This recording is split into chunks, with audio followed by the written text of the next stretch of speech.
بذمتكم ما زهقتوش من كلمة انا عايز كريب؟ انا هشتري كريب من بره عشان الغدا مش عاجبني النهارده. انا عايزه اتعشى بس عايزه اتعشى كريب من بره. يلا بينا نفتح محل كريب في البيت ونوفر فلوسنا، يلا بينا.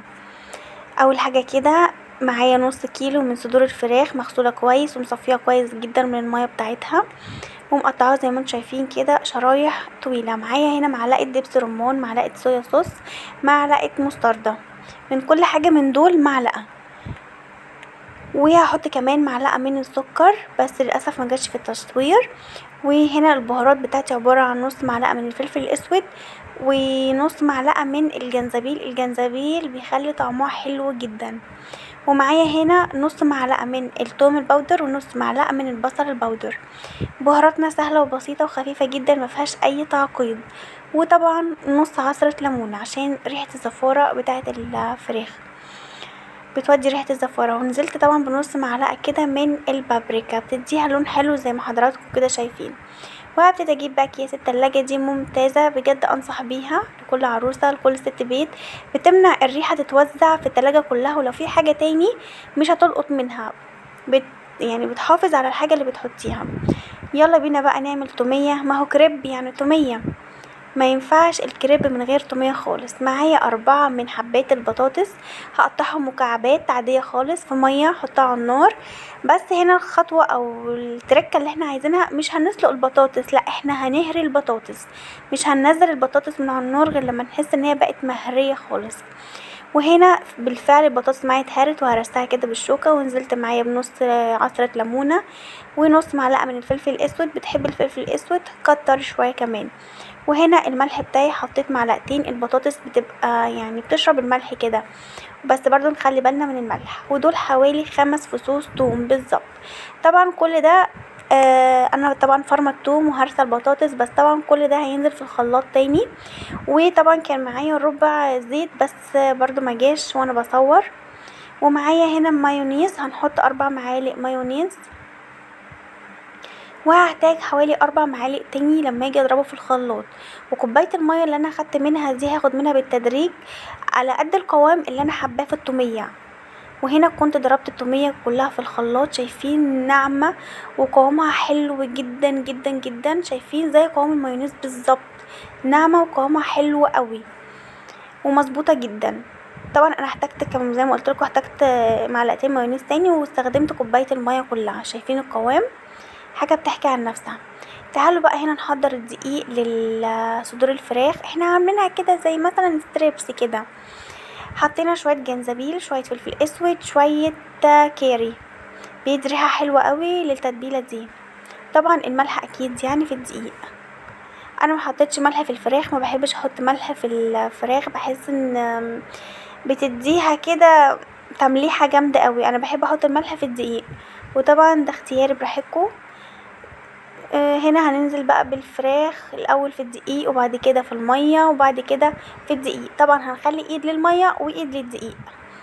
وهنا كنت بقى عملت كمان شويه كده خضار حلوين قوي، لان انا بحب الكريب فيه شويه خضار. اولادي بيحبوا الكريب كده شويه صوصات وبس، على كده لا مش عايزين خضار. شوحت بصلايه كده في حبه زيت، نزلت عليها فلفل الوان، نزلت عليها بطماطمايه، ورحت رافعاها من على النار لان انا عايزه فيها سنه قرشه شويه، عايزه الخضار ده فيه قرشه كده بسيطه حلوه. وهنا كنت قليت اهوت الستريبس بتاعي، وقليت البطاطس كمان، شايفين شكله جامد جدا. معلقه الكركم او الكاري بيدوله ريحه ولون حلو قوي، يعني الموجود تحطيه سواء كان كركم او كاري. وهنا التوميه القمر دي طبعا كنت مغطياها، شايفين. بصوا مفيش اي ميه على الوش، مفيش اي حاجه من المشاكل اللي بتقابل الناس في عمايل التوميه في البيت، وناعمه جدا وجميله جدا. اعملي بالطريقه دي هتدعيلي. وهنا بقى جبت عيش الكريب بتاعي او عيش تورتيه، اي حاجه الموجوده عندك هيسد معاكي وهيعمل معاكي احلى سندوتشات كريب. هنا طبعا بقى هبتدي اخد اول رغيف من عيش الكريب، وهلف الباقي طبعا في فوطه زي ما انتم شايفين عشان ما ينشفش على ما ابتدي اوصل لهم. هنا ببتدي افرد بقى العيش كويس قوي، وابتدي اجيب سكينه كده معايا واحاول ان انا اقطعه من منتصف بس مش لاخر الرغيف، من المنتصف بس مش لحد اخر الرغيف زي ما انتم شايفين كده. هبتدي اخد ناحية من الرغيف واتنيها على بعض تديني شكل المثلث. الناس بقى اللي عندها مشكلة في لف رغيف الكريب.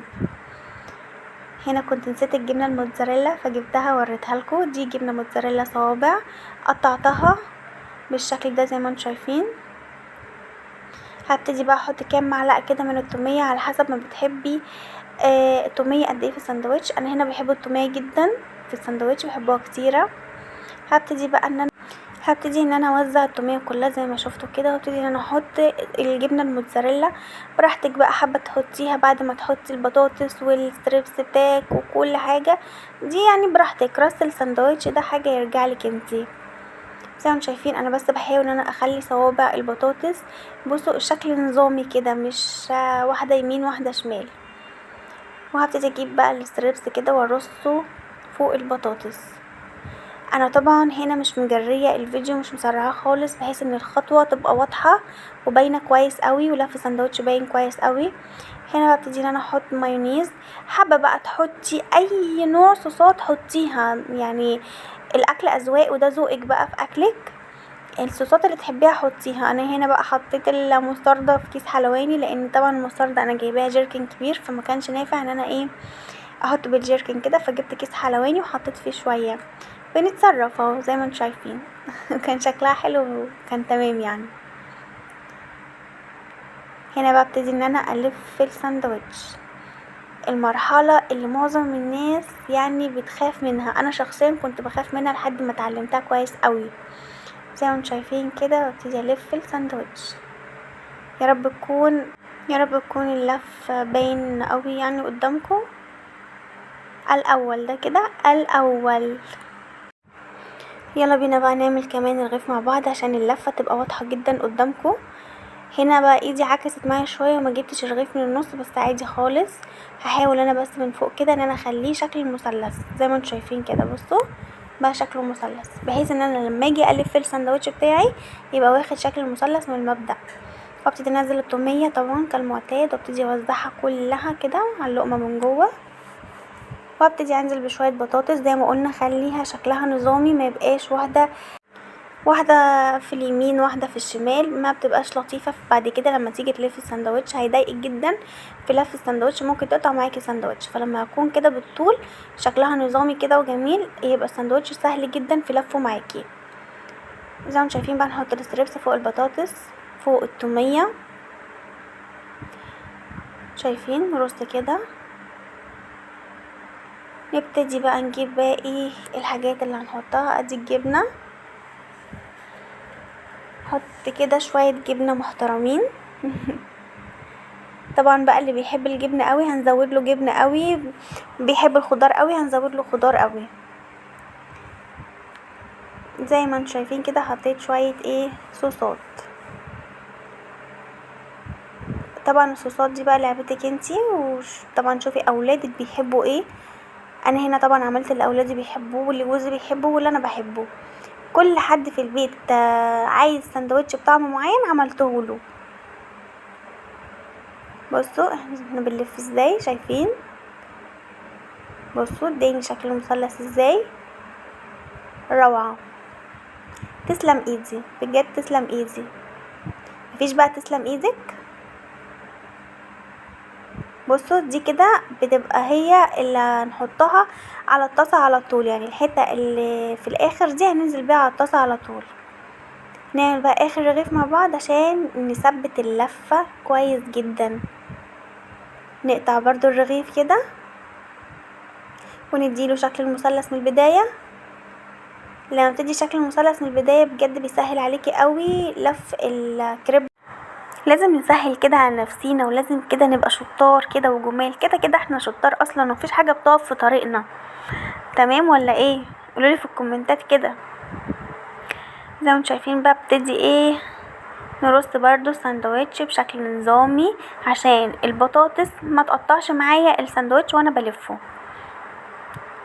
شايفين بشكل نظامي كده وحلو. طبعا ده انا كنت ناويه اعمله بالخضار. حط بقى الجبنه زي ما انتم شايفين كده. الجبنه برضو بتدي طعم حلو قوي للساندوتش. والله لو عملتيه بالطريقه دي وتبلتي الفراخ بالطريقه دي بجد بجد مش هيطلبوه غير منك انتي، ومش تعمليه غير في البيت بعد كده. سهل وبسيط. مش هقول بقى التكلفة مش عالية قوي، لا هي بصوا كل حاجة الايام دي بقت تتكلف، كل حاجة بقت عالية شويتين تلاتة. فمش هنتكلم في حوار ان هي ايه اهدى من بره، بس يكفي يعني يكفي ان انت اللي عاملاه بايدك. نضيف. كل حاجة تحت عينيكي ومن تحت ايدك. فده يكفي قوي ان انت تاكلي عيالي يعني اولادك حاجة مضمونة من صنع ايديكي انت من اولها لاخرها. وهنا هنلف بقى الساندوتش زي ما انتوا شايفين كده.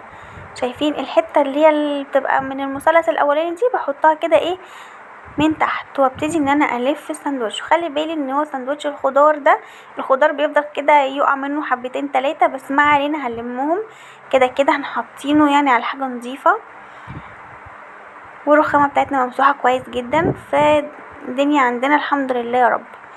كل الخضار اللي وقع انا حطيته في الساندوتش تاني. شايفين شكل الساندوتش؟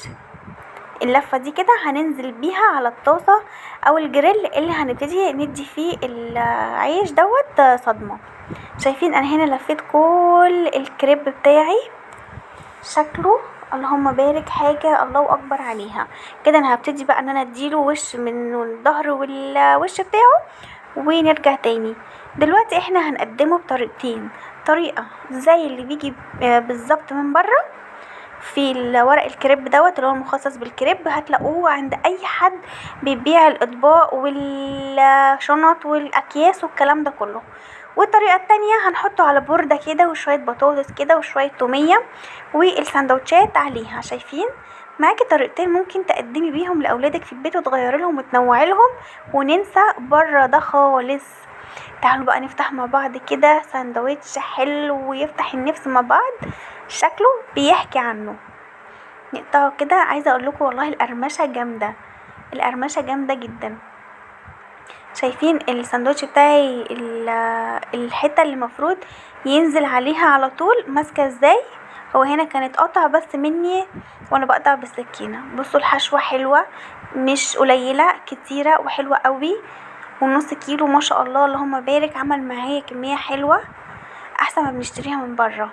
اتمنى ان انتوا تجربوا الستريبس بالتتبيله البسيطه، بالتوابل الهاديه البسيطه دي. واتمنى منكم تجربوا التوميه باسهل طريقه وابسط طريقه وانجح طريقه. ويا رب يكون فيديو النهارده فيديو لطيف وخفيف وعجبكم. متنسونيش في اللايك. سلام.